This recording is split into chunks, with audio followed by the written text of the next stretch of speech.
ప్రభాస్ నటించిన 'సాలార్' సినిమాలో చూపించిన కాటేరమ్మ దేవత ఎవరు? ఆమెకు ఆ పేరు ఎలా వచ్చింది అన్నది చాలామందికి తెలియదు.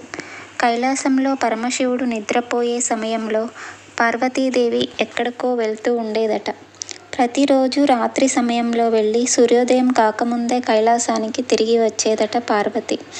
అది గమనించిన శివుడు పార్వతీదేవిని నిలదీశాడట. అయితే తనకు తెలియకుండానే అలా జరుగుతుందని చెప్పిందట పార్వతి.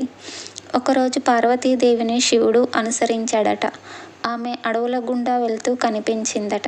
అయితే ఆమె ఒక్కసారిగా కాళికా రూపంలోకి మారి పాతిపెట్టిన శవాలను బయటికి తీసి తినే ప్రయత్నం చేసిందట. దాంతో శంకరుడు ఉగ్రరూపంలోని పార్వతీదేవిని ఆపడానికి ఆమె వెళ్ళే మార్గంలో పెద్ద గొయ్యిని సృష్టిస్తాడట. దాంతో ఆమె అందులో పడిపోతుందట. దాంతో ఆమె తేరుకొని చేసిన దానికి పశ్చాత్తాపపడుతుంది. ఆ తర్వాత ఆ ఉగ్ర రూపాన్ని వదిలి పార్వతీదేవిగా శివుడి వెంట వెళ్ళిపోతుందట. ఆమె వదిలిన ఆ ఉగ్ర రూపమే కాటేరమ్మ దేవత అని చెప్తుంటారు. కర్ణాటకలో కాటేరమ్మగా, తమిళనాడులో కాటేరి అమ్మన్గా ఈ దేవత పూజలందుకుంటూ ఉంటుంది.